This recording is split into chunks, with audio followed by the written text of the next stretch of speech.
This forum is taking place exactly 5 years after the Thinking Together conference that Tim Snyder and Leon Wieseltier organized here in Ukraine in the aftermath of the Revolution of Dignity and the subsequent Russian annexation of Crimea and the invasion of the Donbass. It was an historic moment, and it was an honor to take part in that important demonstration of solidarity with Ukraine. I said in my remarks to that conference that the Euromaidan revolution in 2014 was part of a process by which Ukraine is becoming a democratic and united nation. I knew that Ukraine faced overwhelming challenges since it had to defend itself against Russian aggression and simultaneously reform a corrupt system that was still mired of Soviet totalitarianism. It was not at all clear that Ukraine could survive, let alone prevail. But we all strongly believed at the time that Ukraine could succeed, especially after the heroic struggle on the Maidan. A sign of hope for the future came from an unexpected quarter after Putin launched a vicious smear campaign charging that the revolution was no more than a rampage of reactionary, nationalist, and anti-Semitic forces. A group of more than 24 Jewish citizens of Ukraine, as they proudly called themselves, wrote an open letter to Putin charging him with spreading lies and slander. Even the most marginal of the nationalist groups, they said, do not show anti-Semitism because they are well controlled by civil society and the new Ukrainian government, which is more than can be said for the Russian neo-Nazis who are being encouraged by your security forces. The only threat to Ukraine's stability, they told Putin, is coming from the Russian government, namely from you personally. And they concluded by decisively telling Putin to stop destabilizing the situation in our country and to stop your attempts of delegitimizing the new Ukrainian government. The open letter to Putin from Ukrainian Jews had the effect of validating Ukraine's new democracy.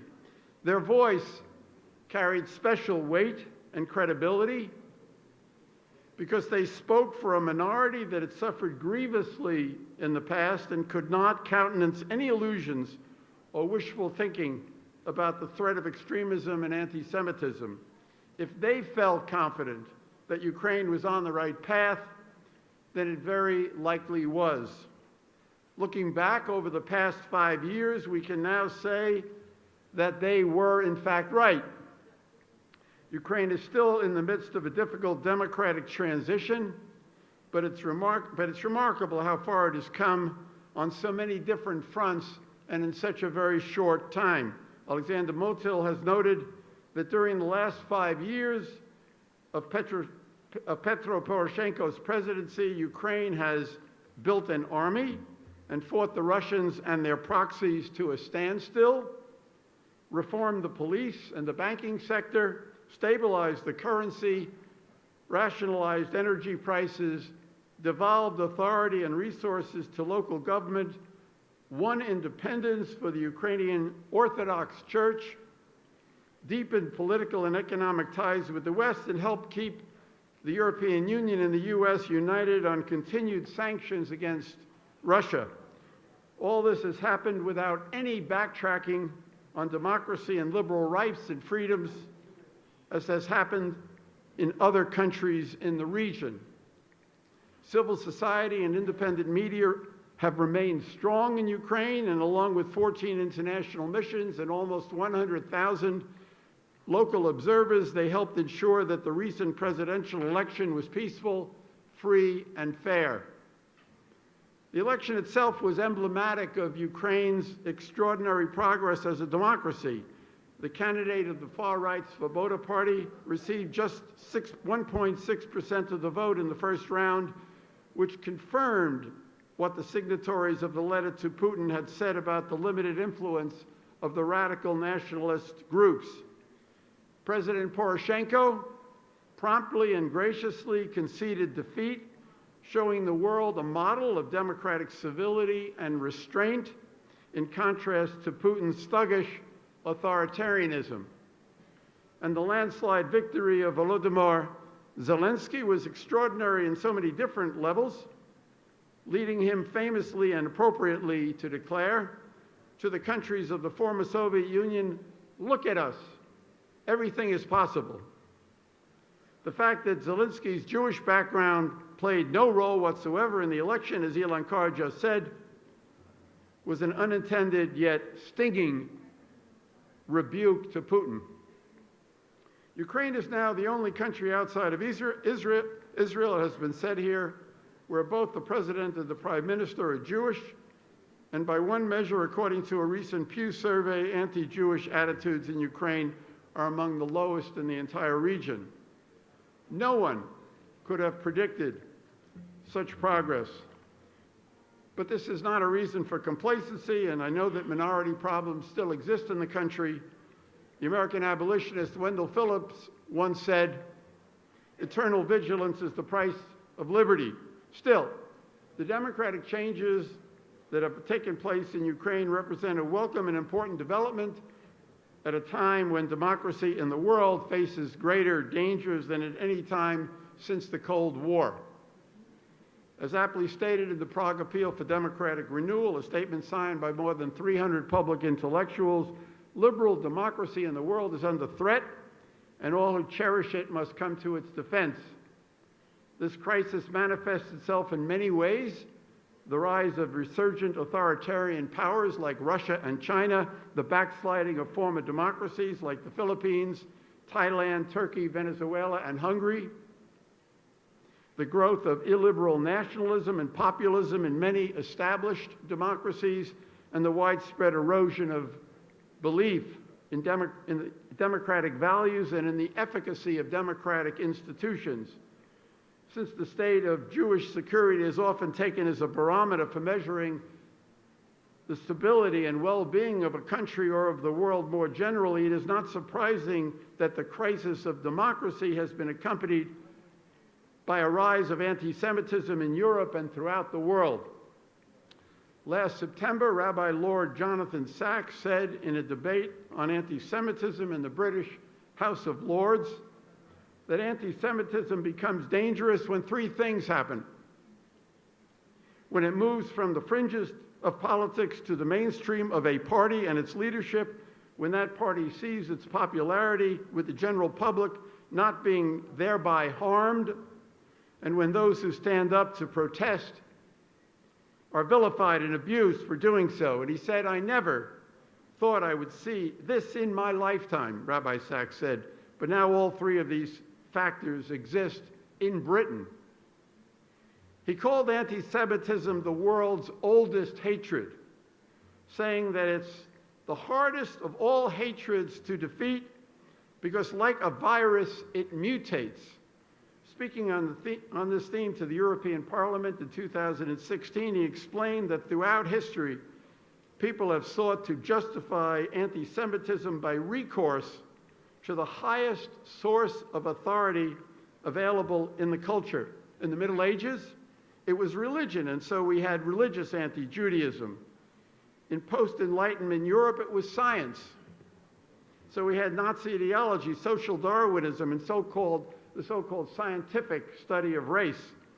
And today, the highest source of authority worldwide is human rights.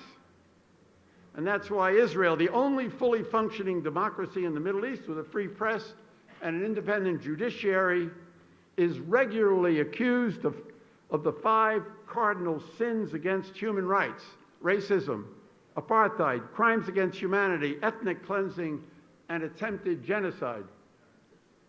An example of this appalling development is that on March 18th, at the UN Human Rights Council, Israel was assaulted in 7 biased reports and 5 hostile resolutions.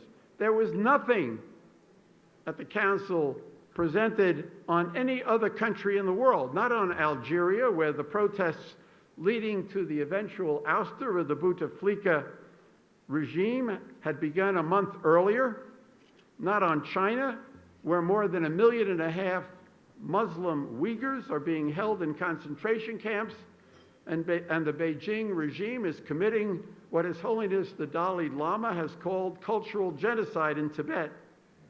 Not on Venezuela, where the economic and social implosion under the illegitimate Maduro dictatorship has caused more than 3 million Venezuelans to flee, 10% of the country's population. Not on Cuba, which has been a totalitarian dictatorship for 6 decades and is now propping up the Maduro regime with 20,000 troops and intelligence officers. And not on North Korea, which is still the most closed and repressive country in the world, with a gulag that rivals the Stalinist model. The list could go on: Syria, Belarus, Azerbaijan, Tajikistan, and so forth. Why is Israel being singled out, if not because the UN has been overtaken by a mutated version of historic anti-Semitism? And despite all the troubles that Ukraine has, and I know there are many, what has happened here over the past 5 years stands out as a hopeful example of democratic progress at a very uncertain moment. And this is extremely important, not just for Ukraine, but for the entire post-communist region and for the whole world. At the Thinking Together conference 5 years ago, the former Swedish Prime Minister Carl Bildt said that Ukraine was the epicenter of the global struggle for democracy. The epicenter, meaning that if Ukraine were to succeed in becoming an independent democracy, it would deter Putin's reckless expansionism and even offer the prospect that Russia might become a more normal and democratic country. This is the point that the late Zbigniew Brzezinski often made, saying that without Ukraine, Russia ceases to be an empire. And others at the Thinking Together conference also emphasized that a model of a democratic Ukraine would have a powerful democratizing influence in neighboring Russia. The importance of Ukraine's democratic experiment leads me to my final point, which is that the democratic opening that is underway here may offer a new opportunity to confront in a critical way the traumatic legacy of the Holocaust in this country. This is a subject that is still not well understood or thoroughly researched, though important work has been done by Father Patrick Desbois. His seminal book, The Holocaust by Bullets, is based on interviews that he conducted throughout the country with eyewitnesses to the mass killings, which began as the German army moved east in 1941 with its mobile killing units, the Einsatzgruppen, rounded up all the Jewish children, women, and men that they find, shot them and buried them in mass graves all over the country. Desbois' book documents the accounts by living eyewitnesses. It records the locations of hundreds of grave sites, and it also addresses the extremely fraught issue of Ukrainian participation in this gruesome process, most often under compulsion in Desbois' view, though this is an issue on which there is great debate and disagreement. I thought long and hard about whether I should address this issue today in my remarks. I know how sensitive and complex this issue is, and that I speak as an outsider and that I don't pretend to be an expert on the Holocaust. But Rabbi Baker, who spoke earlier of the American Jewish Committee, who's done pioneering work on this issue of remembering and memorializing the victims of the Holocaust in Ukraine, encouraged me to speak about it, and with all due modesty, I think that there are 4 reasons why it's appropriate for me to do so today. The first is that for 35 years, I've led an organization, the National Endowment for Democracy, that has made support for democracy in Ukraine one of its chief priorities. From the moment the Ruch was founded in 1989, and even before that, we've done whatever we could to aid the movement for human rights, democracy, and sovereign independence in Ukraine. Our grants program supporting Ukrainian NGOs has totaled almost $60 million and was guided since 1987 by the late and beloved Nadja Duke, who received the Order of Princess Olga from President Poroshenko before her death last January. I feel almost a part of the Ukrainian struggle and therefore justified in speaking out about an issue of such importance to the well-being of the country. The second reason is that I've spoken about the Holodomor many times, which Ukrainians regard as their own Holocaust. Speaking on the 50th anniversary of the Holodomor in 1983, as the U.S. representative in the UN's Third Committee, I called it one of the worst crimes of the 20th century, a disaster, and now I'm quoting myself back then, a disaster that claimed some 4 million lives and was the direct consequence of Stalin's effort to crush conscious Ukrainian peasantry. Significantly, the agenda item in which I was speaking was called The Right of Peoples to Self-Determination. I made 2 follow-up interventions in that debate on the issue when the Soviet and the Ukrainian representatives denied that the Holodomor had ever happened. My concern about remembering the Holocaust does not involve any neglect of the horror of the Holodomor. My third reason for speaking about the need to remember the Holocaust in Ukraine is that last August, the rabbi of my synagogue that I attend in Washington, Rabbi Shmuel Herzfeld, led a delegation of 30 members of our congregation to Ukraine to visit Holocaust sites. I became convinced that this is an issue that has been badly ignored and that I needed to understand better. I've since talked with many people about it, including Nadja Duke before her death, and my speaking about it today is part of this process of learning and understanding. And the final reason I'm speaking today about the Holocaust in Ukraine is that my father, who came to the United States with his family as an infant in 1900, was from Proskurov, now Khmelnytsky, which is located along the path of the advancing Einsatzgruppen. More than 9,500 Jews were murdered there. Through Rabbi Baker and the Polish-American historian Jan Gross, I established contact with Alexander Wabluska, the coordinator of the Protecting Memory project that was initiated by the American Jewish Committee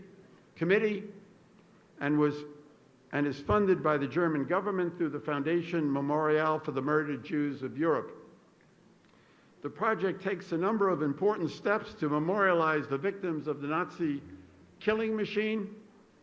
It seeks to work with local populations in Ukraine to identify grave sites, to establish information displays, pedagogical programs involving local leaders and their students, local teachers and their students, to link the sites to the local communities so that they can become a visible and meaningful part of the local geography and cultural memory, and to take coordinated actions to ensure the long-term protections of the grave sites and the proper remembrance of the people who were killed there. Another objective of the pedagogical program is to make this history more available to a wider range of citizens as well as to travelers and visitors. The Ukraine Center for Holocaust Studies, led by Anatoly Podolsky, has been the closest partner of this project for many years and has implemented much of the educational work and built up an important network of teachers.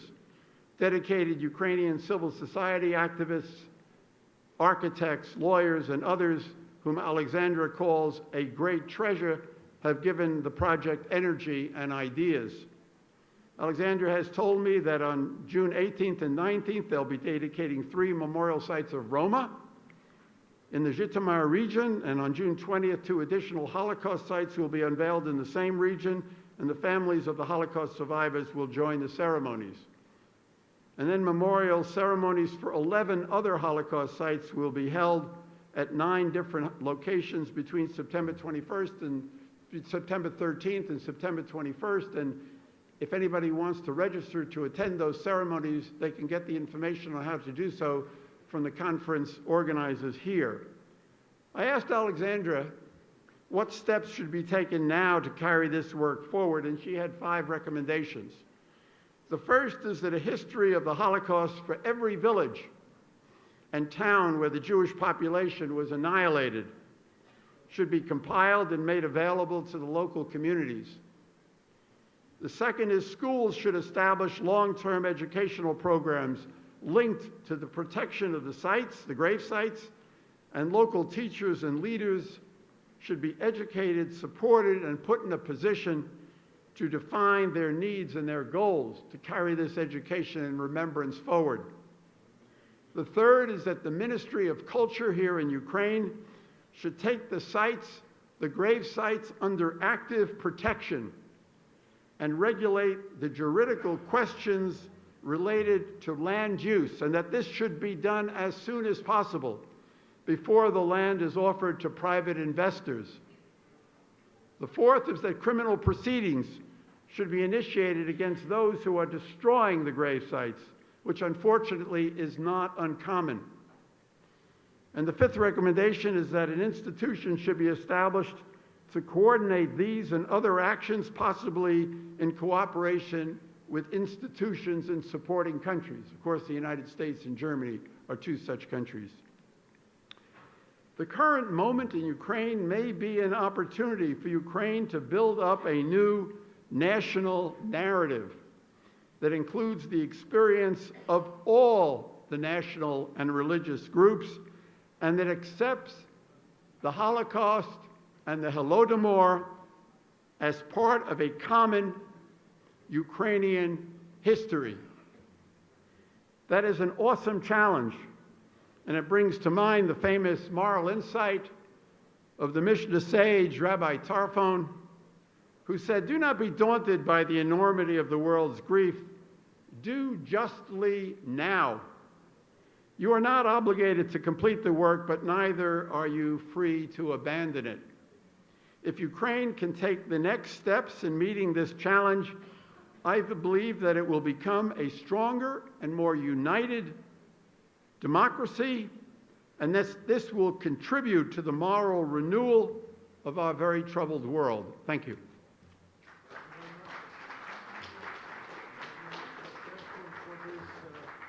Well-structured and well-argumented speech, which probably leaves little space for questions still. We are going to allow 3 questions from the floor, if there are any. Yes, the gentleman in the second row. Thank you, Karl, for your contribution. Strengthening democracy and Jewish issue never was ethnic issue, only for one ethnicity. And now, when democracy in the world is pressured by all those egocentric slogans, like America first, Ukraine first, Lithuania first, Germany first, it's pity to see this parade of egocentric statements. And our democracy, solidarity and democracy first should be stated. Don't you see that the last Ukrainian elections here in the country is like that? The last tolerant, fantastic elections shows the maturity of democracy in Ukraine and shows that Ukraine not put their egocentric slogan. Thank you very much. I think that the question is understood. Emmanuel, yes. Yeah, thank you, Emmanuelis, and thank you for all that you do in Lithuania and in the region.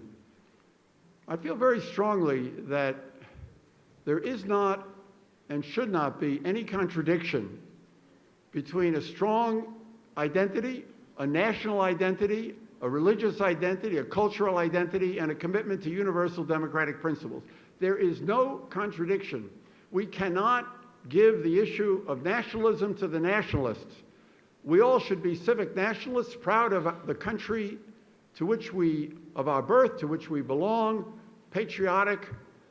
This is who we are, but at the same time committed to democratic and universalist principles. I don't think people can really authentically be committed to democratic universalism unless they are rooted in a particular culture and identity. I think those two things go together. They're not in contradiction with each other. And we, all of us together, have to launch a global campaign for those values. Thank you very much. There is a question from the second row from Mr. Pearl, who hasn't asked a question yet. So he has the preference. Beryl Rodell from the Ukrainian Jewish Encounter. Carl, if I may, compliment you, first of all, on a very forceful and clear statement. At the very least, very timely one.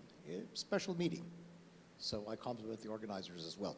My question, the Denkmal Foundation, which you referred to, has had its mandate extended during the German coalition negotiations to include responsibility for Holocaust memorial sites outside of Germany.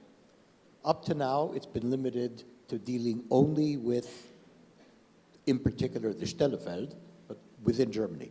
They have that additional mandate, don't quite know what to do with it yet, but they would be reluctant to take much action in the absence of a leadership from Ukraine inviting them to take responsibility, which of course does belong fundamentally with Germany. So any comment and advice on how the Denkmal might find propitious ground and encouragement to take responsibility, working with Jewish communities and of course the government and communities of Ukraine. Thank you. It's a major opportunity, I think. Yeah, and ordinarily I would defer to Rabbi Baker on this question, but the question comes to me, Andy, so, I'll do the best I can, which is that everything I see now in this country is that we're at a new moment in Ukraine, an important new moment in Ukraine. And this is a moment of opportunity. It has to be done the right way. It has to be seen as something that is in the interest of everyone, in the national interest, to take this on and to expand the work that is being done. A very important foundation has been laid in this work. It's not just the renaming of streets that Boris Lushkin talked about in Dnipro and other cities after righteous Gentiles. It's not just the building of memorials and monuments. It's really remembering and protecting the grave sites. I think there are more than 2,000 in the country. It's an extraordinary responsibility as to how to do that in a way that is not divisive, but that which builds national identity, national unity, national cohesion. And I just think it's a responsibility for everybody. And all I can say is, coming from the United States, is that there is a deep interest in this in the United States. I think that interest can grow. I think this needs to be a partnership. And obviously, in the lead has to be the Ukrainian government, and this may be the moment for it to take that kind of a lead. Thank you. And the third question from the gentleman in the first row, who forgot to introduce himself when he was asking first. You're going to have to translate. Министр иностранных дел Представьтесь, Александр пожалуйста. Найман, Yes. Bnei Brit. Bnei Brit, Ministry of Foreign Affairs. Bnei Brit, I'm a representative. So the Minister of Foreign Affairs just, answered me. So he told me that first they put the, monument, and then they started to deal with the history. So it happened with Oman. So they erected the monument to Zalizniak and Gonta, those two leaders who were in charge of the absolutely awful pogrom in the past. And for now, we do not have any opportunity to establish the victims of pogroms monument. So because all the victims were also Polish people, Ukrainians, those who were and we have the same problem in Babi Yar, and we need to erect the monument to the victims of pogroms. So we have no opportunity to erect these monuments. Who can be helpful in this very specific issue? And then I come as an outsider and I speak with modesty about this. I'm also aware that, the killing of Jews did not begin with the Nazis. This year marks the 100th anniversary of a terrible pogrom in the city I mentioned, Proskurov, now Khmelnytsky, where over 2,000 Jews were killed in a pogrom. And so this is an important national discussion that has to take place. And my great hope is that the challenge before Ukraine that I talked about is that there are not different histories. I think there were 8,000 Jews who died in the Holodomor, by the way. There were Jewish peasants who died in that. And there's not a Holodomor history, which is Ukrainian, and a Holocaust history, which is Jewish. This has to be seen as part of a common national history.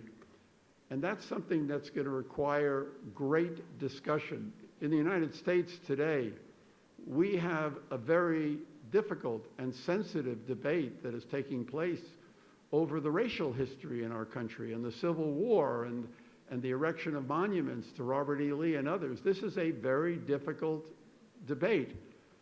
But I believe that Ukraine can have this debate, and it has to be done openly, it has to be done truthfully, it has to be done with the objective of constructing a common national history, which will be the basis for a common national identity. Thank you very much. Karl Gershman, give him a big hand. Thank you very much. And now we will need the third chair on the stage. Нам потрібне третє крісло, because we have a panel discussion with distinguished speakers, one of whom has already given a lot of interviews in this hall, and this is Mr. Lutsenko, who is Prosecutor General of Ukraine. Mr. Lutsenko, please come to the stage. Also, we have Ms. Tetiana Kovalchuk, who is Deputy Minister of Internal Affairs of Ukraine. Пані Тетяно, будь ласка. Пані Тетяно, ми чекаємо на вас, please. And yes, encourage our speakers with applause. And Mr. Viktor Kononenko, who is Deputy Chair of the Security Service of Ukraine. Mr. Kononenko, yes, he's here. This panel will be conducted in Ukrainian by mutual agreement of speakers and moderators. So I remind you that channel 4 on your headsets is for English, channel 5 for Russian, channel 7 for Hebrew. I'm going to start. Я почну із бліц-опитування, і впродовж 30 секунд survey. I would like to start with a survey, and in coming 30 seconds, I would like to ask Mrs. Tetiana and Mr. Kononenko to answer for the different questions. So we have the main issue of the discussion, protecting the rights of minorities in Ukraine. So you have to feel yourself in the skin of those minorities. So 30 seconds for your answer. To what type of minorities you can identify yourself? So I think so talking about the anti-Semitism and the level of anti-Semitism, that's why, because we have the common slavery. So all the Jewish people, they just, exit from Egypt, and we Ukrainians, we were exiting from Siberia. So we were under the special pushing from the side of the former Soviet Union. So I think, Tetiana, what about you? So thank you for your question. I think that I want to say that protection of the human rights of the national minorities, the human freedoms and protections, it's very important things. It's a quintessence of the activity of the system of the Ministry of for Internal Affairs. And then, yes, we understand that we do have the so-called very multi-ranged protection activity. So we have to get rid of all that, or to minimize all that violation of the human rights and freedoms of the human beings. So every ethnic groups, every representative of the national minority should feel himself free. So as far as I understood, you do think that you belong to the minority to protect the other minorities, right? Yes, absolutely. So what about you, Mr. Kononenko? Thank you for your questions. And I would like to say that I'm not, accepting myself as the national minority. I'm just the citizen of Ukraine mainly. So well, I have 25% of Lithuanian blood in my body. So well, and I think I am belonging to the majority, and it doesn't matter what nationality you are, but you can develop and build this country. So well, I understand. Thank you so much. In the end of the discussion, you can raise the different questions. So well, we do have 7 minutes to start for you. So what about you, Mr. Lutsenko? So Mr. Lutsenko started even in advance before the discussion started. So first of all, I would like to express special thanks to the organizers of our forum today, and will also would like to express special thanks for our discussion. So very well-known British politician Lord Acton once said that the criteria we can value the freedom, that means the level of the safety of the minorities. The safety of minority is, the better the country is. So well, I'm very proud that in Ukraine we do have the absolutely tolerant atmosphere and attitudes to the different minorities. So well, according with a survey of the Pew Research Center from United States, so well, Ukraine is accepted as the most tolerant country towards to Jewish people. Only 5% of Ukrainians, unfortunately, I would like to admit, they do not want to accept the representatives of the other nationalities on the key position leaders. So well, in Lithuanian 22, in Poland 18, and etc. percent. So well, I think this indicator is what we get. That's because of the activity of the Ministry of Internal Affairs activities. So what does it mean, anti-Semitism? Anti-Semitism is a kind of a religious hate. So well, we passed through it. So well, Ukrainians, they were fighting for a long period of time for having their own church. It was a race discrimination. So well, and Ukrainians still remember what does it mean, the so-called second sort citizens of the former Russian Empire. So well, let's and talking about the modern anti-Semitism, it's what we call the vulnerable attitudes to the rights of the Jewish people to have their own state. So well, and we understand and how what is the value for that, how much blood were fell down for that. So as for the I would like to say, if we're different, that means we're in between plus and minus.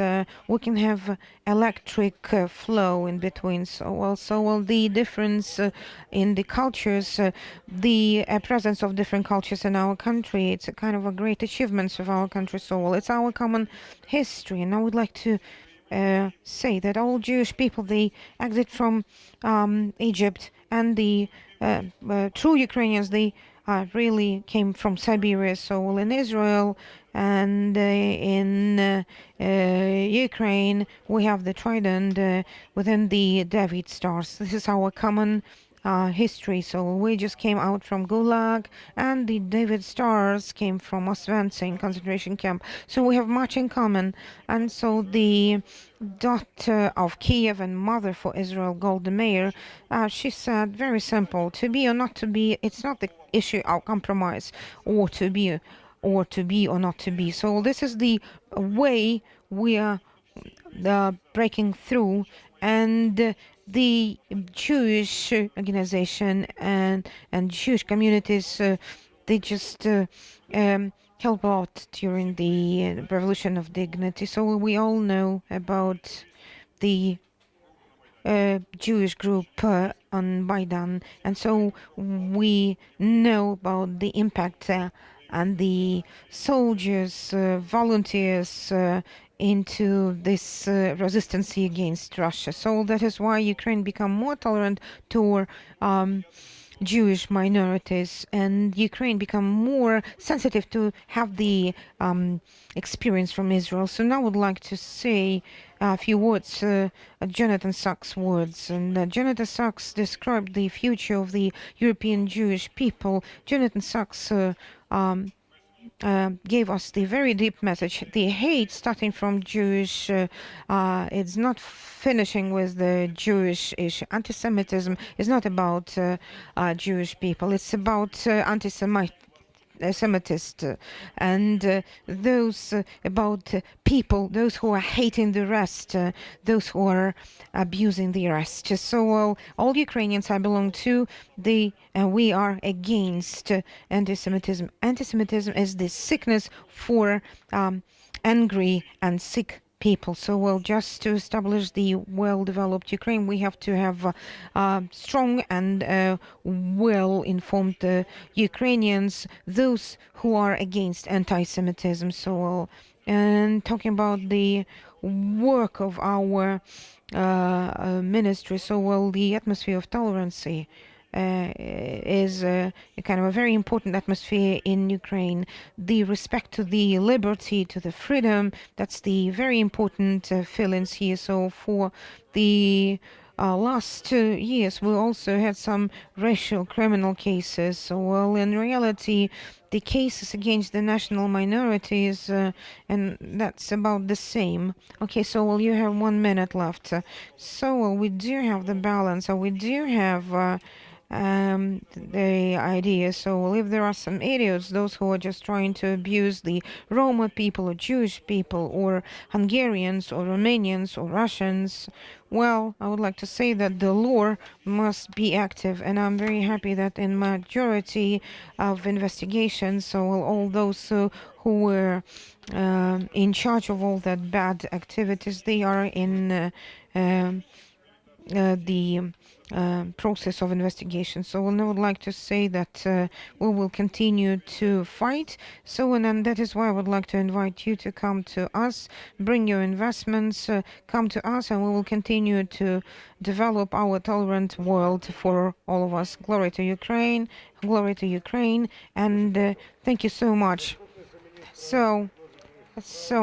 Deputy Minister of Internal Affairs, your 7 minutes, please. For me, it's a great honor to represent Minister of Internal Affairs and to be present today this wonderful and important event designed for improving understanding and building a bridge of understanding in Ukraine between Jews and Ukrainians. Basically, I represent also law enforcement, including national police and other structures of Ministry of Internal Affairs. And indeed, today, what I want to say is that we want everybody who are the citizens of Russia, the main indicator of democracy, feels free, protected, and in a state when they're really aware that all structures, including national police, work to make sure that any member of national minority feel that they are protected from any manifestations of racial xenophobia and anti-Semitism. As we know, Ukrainians and Jews share long-lasted history of coexistence, and indeed our land has been home for a quarter of the world, Yurii, and indeed we are clearly aware that on this long-suffering land we all together, both Jews and Ukrainians, have lived together, fighted, achieved success, lost and found something, and these were very good examples of heroism and trials. And in the fact that what our state is coming through, as one of the co-author of the book, Jews and Ukrainians, said, some Jews has no idea that Ukraine was homeland for prominent wisest Jewish thinkers and politicians.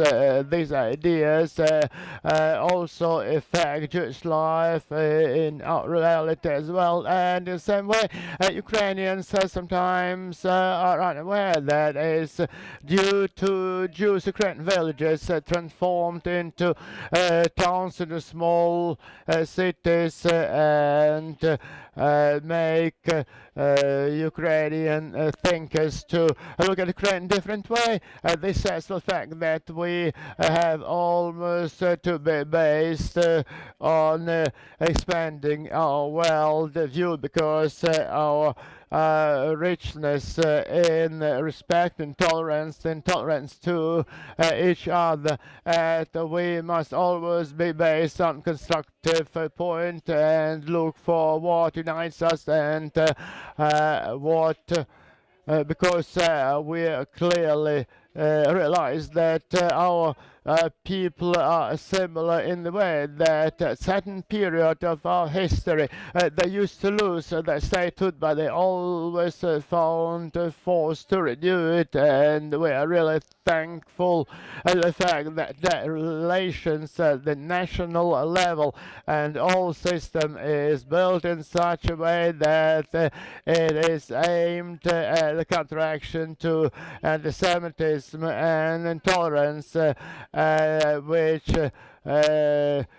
contributes to the fact that the level of violence on the base of anti-Semitism is the lowest in Eastern Europe today.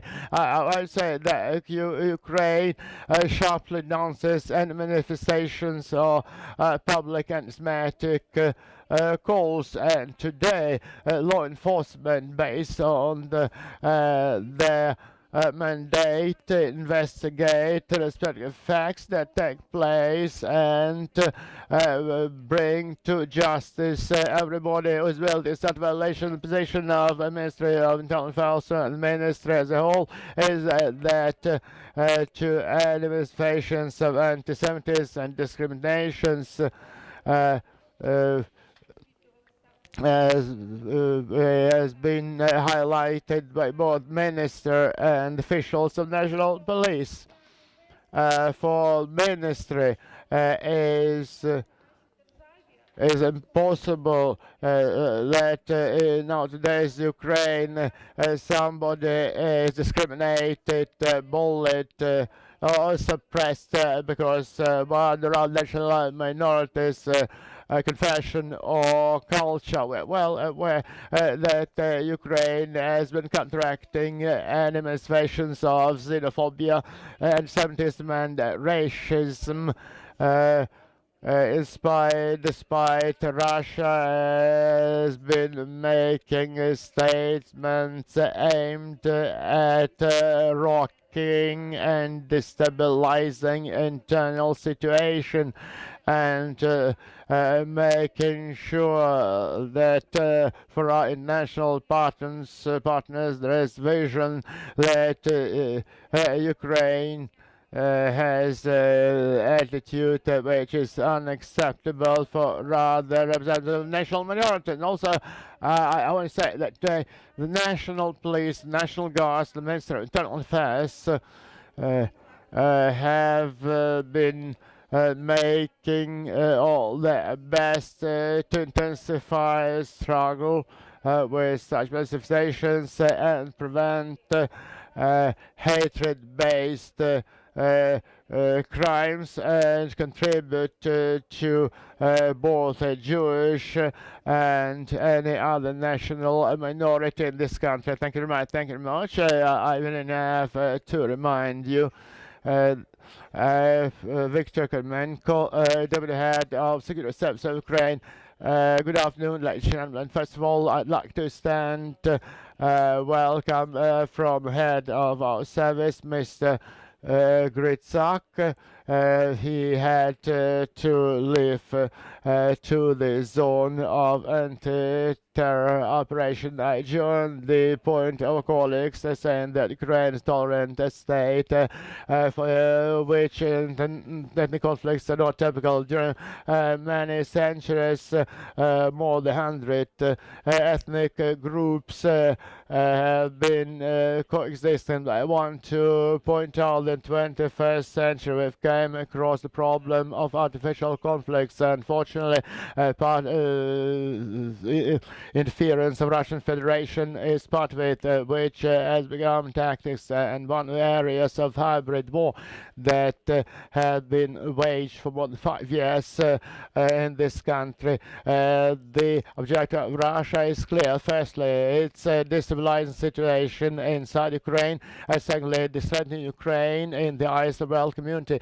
And what's more important is creating reasons for invasion of this country. As someone from the security service, I'm interested in counteracting the activity of our opponents, and I can say that since 2014 we've come across with a series of problems of creating artificial conflicts, of creating new authorities. In 2014 we fight creation of so-called Bessarabian autonomy, when in south of Ukraine they tried to establish an independent state.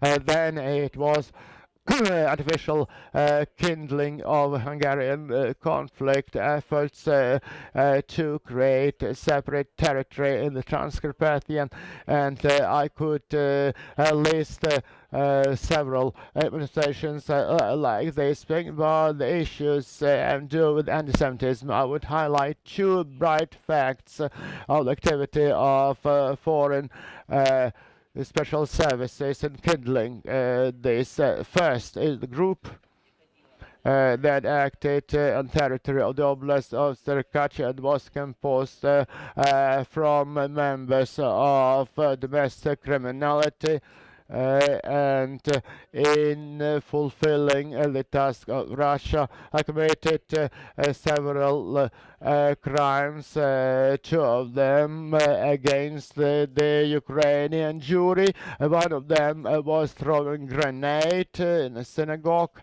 and well as violation of Sadiq Nafim grave. The group has been arrested, and they have been interrogated for each episode, and we can see that the conflict is completely artificial. These are not residents of Uman, so artificial conflicts was created and paid from Russia. The group used to kindle inter-ethnic conflicts. They're based in Chernihiv, but it committed their crimes in Sumy, and it was in Sumy where in the night from 30th to 31st of December 2018 they made a cat on a Jewish house in Sumy. They also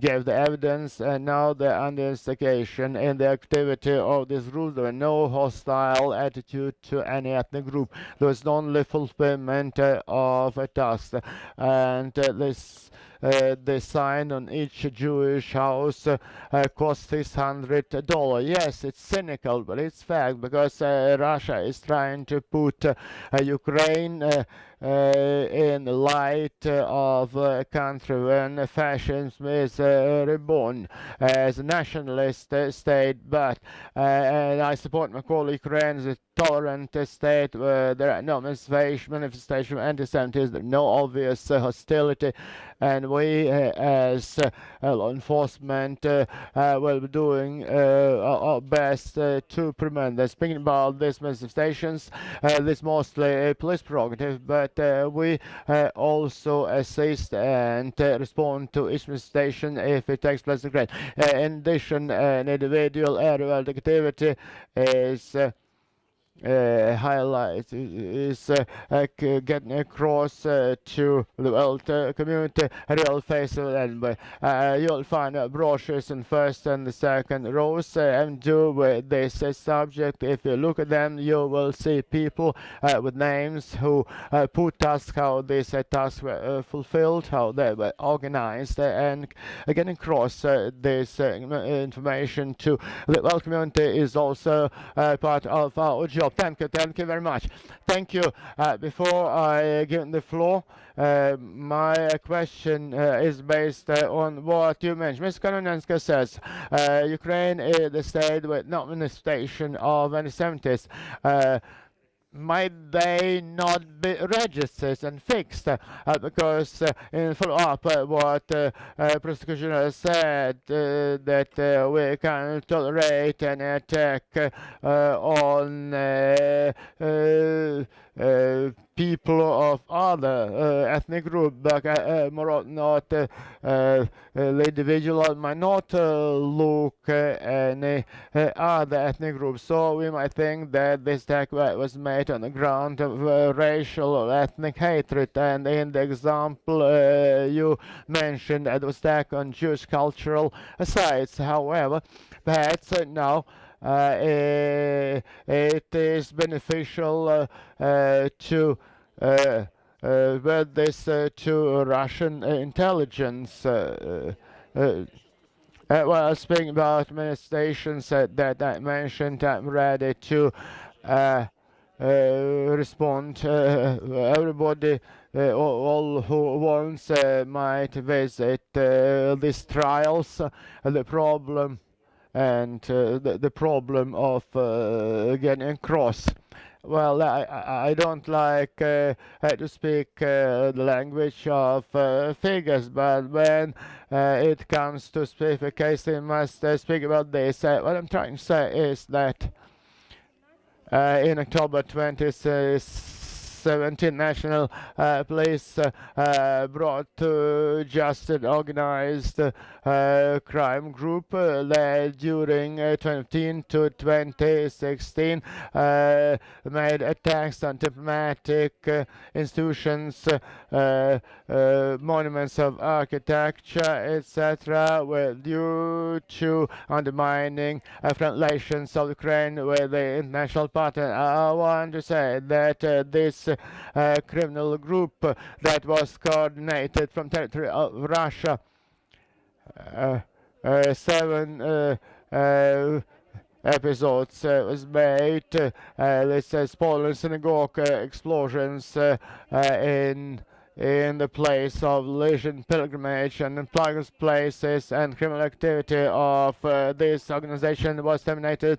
Its members were arrested and now they are in the course of being brought to justice. Well, also, I want to say that back in 2018, there was no case based on anti-Semitism. These are data of National Police, because we can't. We might say that there were some scattered cases on vandalism and some expressions against representatives of a Jewish community, like was in Odessa. We must realize that we have to differentiate such things as hate crimes, hate speech that are provocative and manipulative statements and calls for hatred. Thank you. Well, Mr. Lutsenko, I want to emphasize now we are speaking about the proved facts of involvement of either citizens of Russia or members of fifth column in Ukraine as legally proved facts. They are based on evidence of arrested people, sport religions and culture centers of Jews, and not only Jews. As everybody knows, Secret Service of Russia is a mighty organization, financial motivated foundation, but it has never been overloaded by too much fantasy.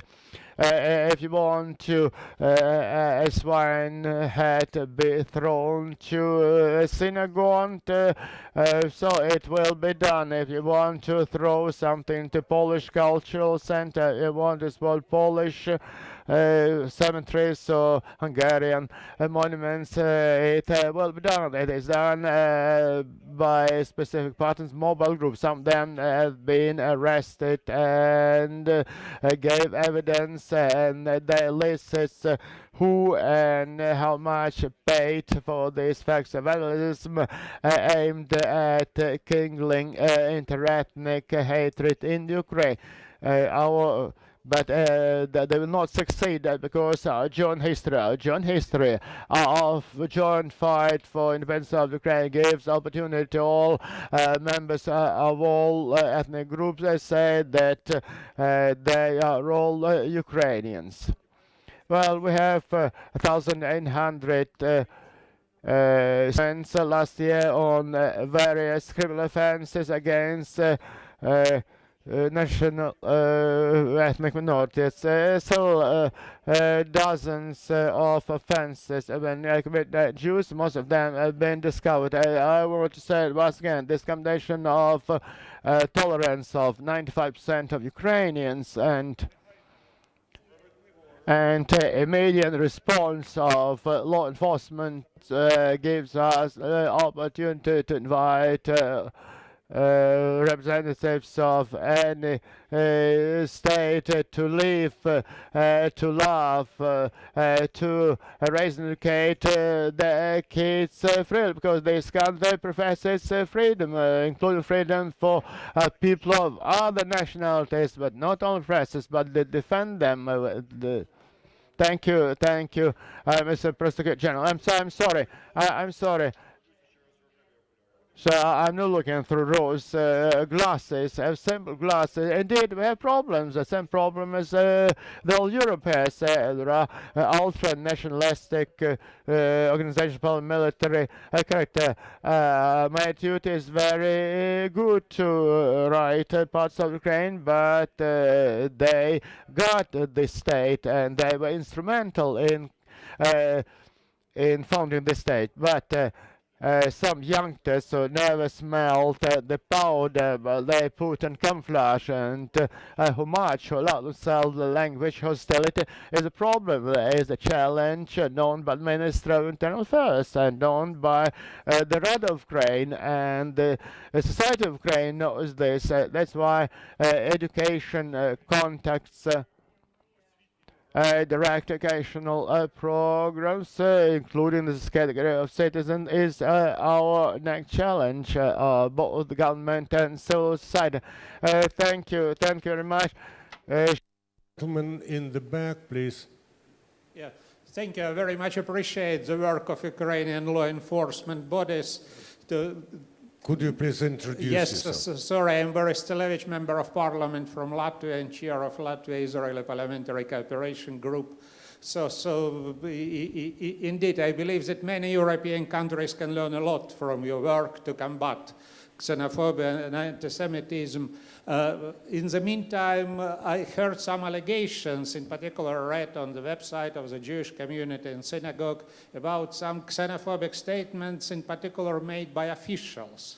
I wonder what is your reaction to this kind of allegations? Thank you very much. Whether you investigate... Yeah. Do you address the question to all the three panelists? Probably the Prosecutor General, first of all. All right, thank you.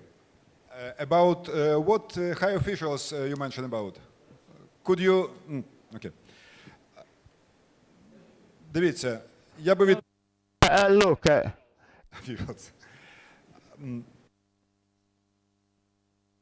Well, honestly, I can't remember any politician and statesman of Ukraine who could allow some expression of anti-Semitic or xenophobia character. I can say it with full certainty.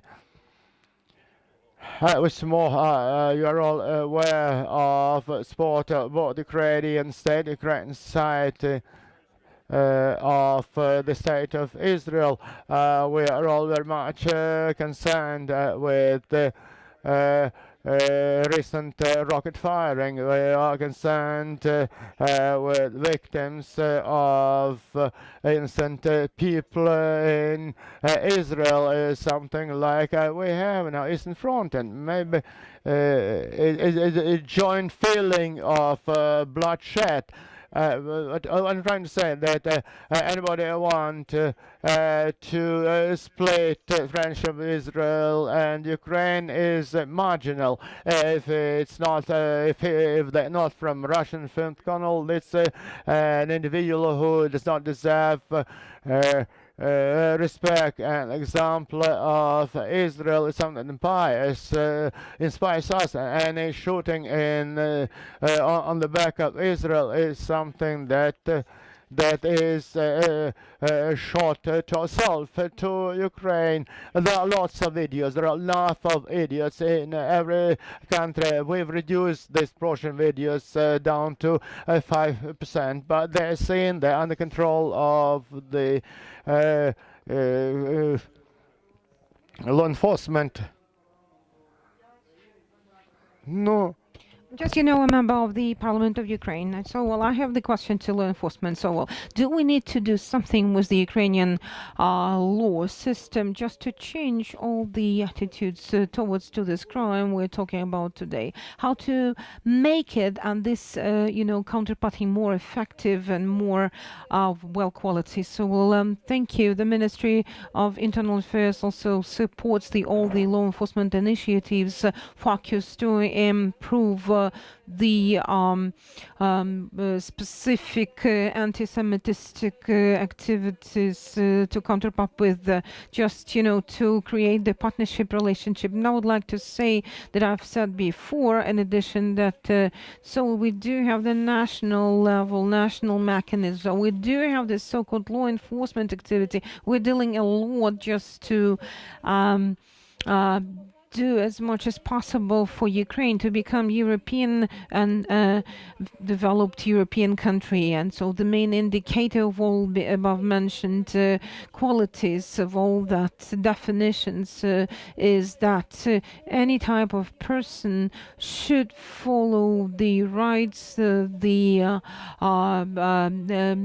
letter of laws. The person should also be protected by law, despite of the facts to what national minority this person belonged to. So we do have a lots of things to protect. So we do have a lots to the representatives of the any type of national minorities to be protected. So we do have lots of things for integrated into different European communities. So we have the joint committee on crossing the borders between Ukraine and Israel. But I would like to say that today Ukraine is now still suffering through the hybrid wars, through the hybrid challenges we're facing more than 5 years, including the informational challenges, and we always feel these challenges, and then Ukraine is counteracting with the so-called paternalistic Soviet-type patterns. We have to change it. We have to change the mindset of us. We have to understand that we have to change the stereotypes. We have to go through this, also push stereotypes. So, we should not be enemies of someone, or we should have not enemies of someone. So, national policy reacts always on time, and the law enforcement bodies also in the so-called period of transformation. So, on the human rights, the need of human beings, the fundamental freedoms should be the priorities, should be the leitmotifs of our activity. So just let me finish. So we're talking not about the Reformation. Reformation is the change of forms, but we're just talking about the mentality changes, and we're just talking about our law enforcement bodies. It's also a very important thing for us, and it's also the new changes and new approach. Thank you so much, and the society observing you so much. And I would like to say very concretely to you. So first of all, we have to enter the criminal responsibility for the organizations, those who just still to deal with the language of enemies. So we have to stop. We have to accept all that vulnerability of the religious institutions as also the criminal case. So, collaborants is also the very important case. Also, we have three main issues for us to be accepted. So, as for the general prosecutor, I cannot add something, but Mr. Grigorishek should join the regulatory bodies.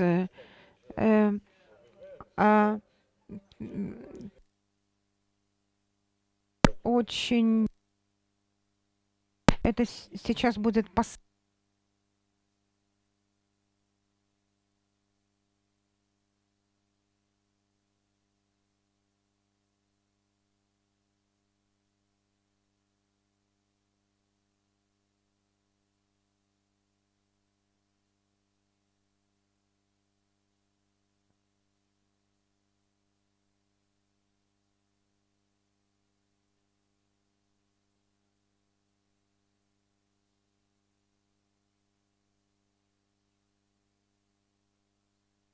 recently. Thank you. Дуже дякую за запитання.